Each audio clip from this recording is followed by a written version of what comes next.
Dear students, आज हम BCom part second जिसमें हमारा सब्जेक्ट है EAFM यानी economic administration and financial management, जिसमें हमारा second paper banking law and practices, जिसमें मैं Mahesh Chand Meena assistant professor SPC government college Ajmer से।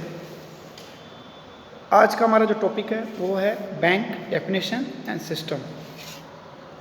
जैसा कि आपको मालूम है, इससे पूर्व के वीडियो में हमने reserve bank of India act 1934 के बारे में चर्चा कर चुके हैं। उसके पश्चात इंडियन बैंकिंग रेगुलेशन एक्ट 1949 के बारे में हम चर्चा कर चुके हैं। आज हम बैंक, जिसमें हमारा उसका डेफिनेशन, उसका सिस्टम और फंक्शंस का जो चैप्टर है उसके अंतर्गत आज हम उसके डेफिनेशन सिस्टम के बारे में हम चर्चा करेंगे। जैसा कि आपको मालूम है, बैंक शब्द आधुनिक युग में लोकप्रिय और परिचित शब्द बन गया है। आधुनिक बैंक का विकास सर्वप्रथम यूरोप में हुआ था, जबकि इटली में 1157 में बैंक ऑफ वेनिस की स्थापना हुई थी। अब फिर उसके बाद में 1401 में bank of Barcelona, bank of Geneva 1407 में नाम से उल्लेखनीय है। अब हम बात करते हैं इसके मीनिंग एंड डेफिनेशन की। अगर हम बात करें तो साधारण बोलचाल में बैंक का अर्थ उस संस्था से लगाया जाता है जो जनता के डिपॉजिट्स को जमा करे और ऋण के रूप में जमाकर्ता को मांगने पर भुगतान करे। अर्थात संक्षेप में हम ये कह सकते हैं, रुपए का लेन देन करने वाली संस्था ही बैंक है। अगर हम मॉडर्न युग में बैंक के क्षेत्र और उसकी कार्यप्रणाली में इतना परिवर्तन आ गया है कि बैंक की एक सर्वमान्य परिभाषा देना बहुत ही कठिन है। फिर भी हम कुछ अर्थशास्त्रियों के आधार पर इसके डेफिनेशन पर हम चर्चा कर सकते हैं, जिसमें हम पहले लेते हैं, किनले के शब्दों के अनुसार लेते हैं। वो कहते हैं बैंक वह संस्था है जो उधार दिए जाने वाले धन की सुरक्षा पर ध्यान रखता है और व्यक्तियों को उनकी आवश्यकता अनुसार ऋण देता है, जिससे व्यक्तियों के लिए आवश्यकता न होने पर उसे सपुर्द किया जाता है। अगर हम बात करें गिलबर्ट के अनुसार, बैंक पूंजी अथवा अधिक शुद्ध शब्दों में मुद्रा का व्यवसाय है। अगर हम कार्यानुसार डेफिनेशंस की बात करें तो इसमें हमारे जो प्रमुख आते हैं वो आते हैं सर जॉन पीजेट। वो कहते हैं बैंक वह संस्था है जो द्रव्य में व्यवसाय करती है, यानी लिक्विडिटी में बिजनेस करती है, और एक प्रतिष्ठान जहां मनी का डिपॉजिट किया जाता है, उसका संरक्षण किया जाता है और उसका निर्गमन किया जाता है, और ऋणी को ऋण देने के लिए उसमें कुछ डिस्काउंट या फैसिलिटीज प्रदान की जाती है, उस स्थान से दूसरे स्थान पर धनराशि भेजने की जिसमें व्यवस्था होती है। अगर हम लीगलिटी के अनुसार डेफिनेशन की बात करें तो भारतीय बैंकिंग नियमन अधिनियम 1949 के अनुसार बैंकिंग कंपनी वह कंपनी है जो बैंकिंग का व्यवसाय करे। अर्थात बैंकिंग शब्द की परिभाषा देते हुए हम ये कह सकते हैं कि बैंकिंग से तात्पर्य ऋण देने और विनियोग के लिए जनता को धन जमा कराने से है, जिसमें मांग करने पर उसे लौटाया जाता है, चेक, ड्राफ्ट या अन्य किसी भी प्रकार की जो उसके ऑर्डर द्वारा निकाला जा सके। अर्थात बैंकिंग के अंतर्गत बैंक का कार्य करने वाला प्रत्येक व्यक्ति तथा डाकघर, बचत बैंक शामिल है। अब अगर हम बात करें टाइप्स ऑफ मॉडर्न बैंक्स की, अगर हम बात करें तो पहले, जैसे कि आपको मालूम है, इकोनॉमिक जगत में चेंजेस के साथ साथ बैंकिंग इंस्टीट्यूट के कार्यों में भी इसके स्पेशलाइजेशन के आधार पर उनका मार्ग प्रशस्त हो रहा है, और इन कार्यों में भिन्नता के कारण अनेक प्रकार की बैंकों की स्थापना हुई है। प्रत्येक वर्ग के बैंक विशेष प्रकार का व्यवसाय करते हैं और उस कार्य को करने के लिए व्यवसाय के लिए ऋण देते हैं, ताकि इकोनॉमिक फैक्टर्स यानी इकोनॉमिक साधन जुटाने की रीतियों में ऋण देने की जो अवधि है उसमें भी भिन्नता के कारण अंतर पाया जाता है। इस प्रकार हम ये कह सकते हैं कि आधुनिक बैंकों को हम कुछ बैंकों को क्लासिफाइड कर उनको समझ सकते हैं, जिसमें हमारा पहला आता है कॉमर्शियल बैंक यानी व्यापारिक बैंक। व्यापारिक बैंक से तात्पर्य यहाँ है व्यापारियों, उद्योगपतियों और जो बिजनेस करने वाले जितने भी अल्पकालीन ऋण उपलब्ध कराने के लिए या ऋण देने की अवधि में सामान्य 3 महीना होता है, अर्थात हम यह कह सकते हैं कि भारत में commercial bank joint stock companies के रूप में कार्य करते हैं, जैसे state bank, UCO bank, bank of Baroda, Punjab national bank, central bank, देना बैंक, ये सभी कॉमर्शियल बैंक्स के एग्जाम्पल हैं। व्यापारिक बैंक जमा कराते हैं और जो कस्टमर्स है चेकों का भुगतान करते हैं, अर्थात ऐसी एजेंसी संबंधी कार्य करते हैं जो शॉर्ट टर्म के लिए ऋण प्रदान करते हैं। साथ में देश में अगर हम बात करें तो लगभग 164 शेड्यूल कॉमर्शियल बैंक्स है जिनकी लगभग 90,775 ब्रांचेज हैं। इसके अलावा 5 गैर अनुसूचित बैंक भी है जिनकी लगभग 55 ब्रांचेज है। इस प्रकार 169 कॉमर्शियल बैंक्स की जो कुल शाखाएं हैं वो लगभग 90,830 वर्तमान में है। दूसरा है इंडस्ट्रियल बैंक्स यानी औद्योगिक बैंक की अगर हम बात करें तो इंडस्ट्रीज जितनी भी हैं उनको निर्माण के लिए यानी प्रोडक्शन के लिए, उनके विस्तार के लिए बड़ी मात्रा में लॉन्ग टर्म्स में डेब्ट की आवश्यकता पड़ती है।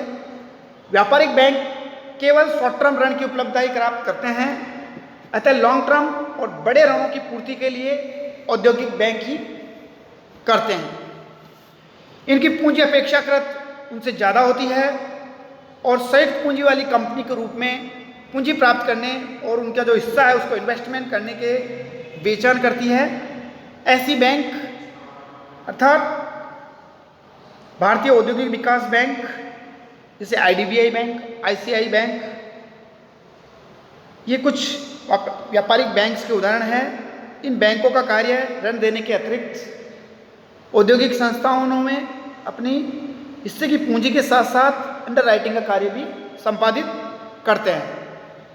तीसरे क्राइटेरिया इसमें हम बैंक्स को जो बांट सकते हैं वो है एग्रीकल्चर बैंक, जिसे हम कृषि बैंक के नाम से जानते हैं। विश्व में अगर हम बात करें जापान, अमेरिका और रूस जैसे विकासशील देश एग्रीकल्चर डेवलपमेंट के लिए फाइनेंस की जो व्यवस्था करते हैं उसमें विशेष प्रकार की बैंक कार्यशील होती है।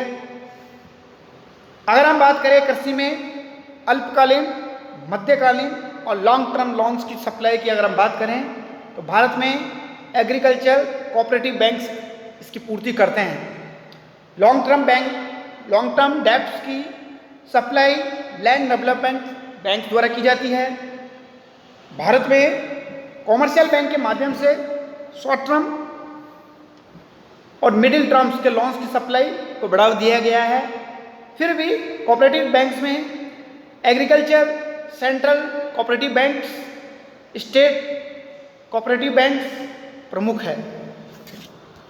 एक शीर्ष बैंक के आधार पर नाबार्ड बैंक की स्थापना की गई जो एग्रीकल्चर सेक्टर में लघु उद्योगों और रूरल डेवलपमेंट के लिए लॉन्ग टर्म और मिडिल टर्म के लोन्स उपलब्ध कराने की व्यवस्था करता है। फिर हम बात करते हैं फॉरेन एक्सचेंज बैंक की अगर हम बात करें यानी विदेशी विनिमय बैंक।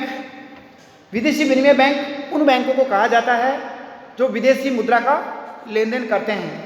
सभी देशों में प्राय व्यापारिक बैंक जो होते हैं वो विदेशी मुद्रा का लेन देन करते हैं। जितने भी बिल्स है उसका परचेजिंग और सेल्स करते हैं और विदेशी व्यापार को सरल और सुविधाजनक बनाने के लिए foreign exchange bank financial system की व्यवस्था का बीड़ा उठाते हैं। भारत में केवल विदेशी बैंक की शाखा ही इस कार्य को करती थी। अब भारत में बहुत से जो बड़े बड़े कॉमर्शियल बैंक्स हैं वो फॉरेन एक्सचेंज बैंक के कार्य करते हैं। फिर है पांचवा saving banks account. Saving banks की अगर हम बात करें यानी बचत बैंक्स की, अगर हम पाश्चात्य कंट्रीज की बात करें जिसमें इंग्लैंड, अमेरिका, ऑस्ट्रेलिया आदि राष्ट्रों ने छोटी छोटी सेविंग्स को प्रोत्साहन करने के लिए सेविंग बैंक्स के एस्टेब्लिश किया है जिसमें थोड़ी धनराशि जमा की जाती है, पर कुछ कंडीशंस के आधार पर इसमें से निकाला भी जा सकता है। अतः भारत में अल्पकालीन बचतों को प्रोत्साहन देने के लिए रूरल एरियाज में जनरल बैंकिंग सुविधा की दृष्टि से post office saving bank account की व्यवस्था का स्वरूप विद्यमान है।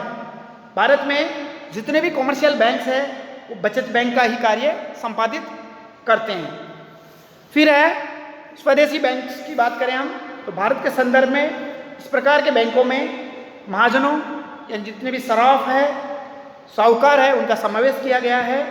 भारत की रूरल डेवलपमेंट और एग्रीकल्चर फाइनेंशियल सिस्टम यानी व्यवस्था को इसमें महत्वपूर्ण स्थान है।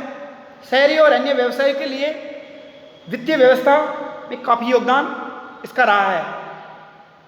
फिर आता है हमारे प्राइवेट सेक्टर बैंक।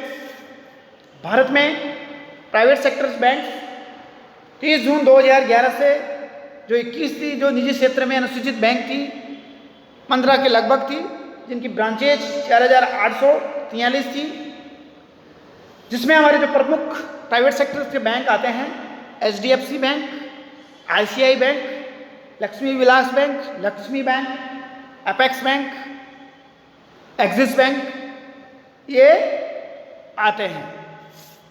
इसके बाद में सेंट्रल बैंक यानी सेंट्रल बैंक, जिसे हम आज के समय में अगर देश में सेंट्रल बैंक का काम कर रहा है, reserve bank of India.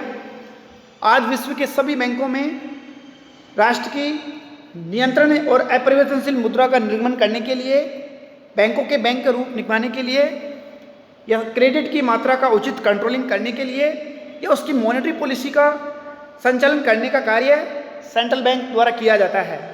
Bharat में रिजर्व बैंक ऑफ इंडिया केंद्रीय बैंक के रूप में कार्य संपादित करता है। फिर है इंपोर्ट एक्सपोर्ट बैंक, जिसको हम एक्सिस बैंक के नाम से भी जानते हैं।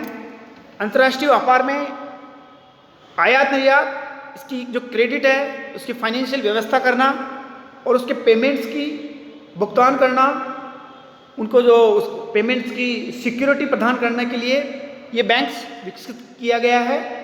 भारत में जनवरी 1982 में निर्यात आयात बैंक की यानी इंपोर्ट एक्सपोर्ट बैंक की स्थापना की गई थी।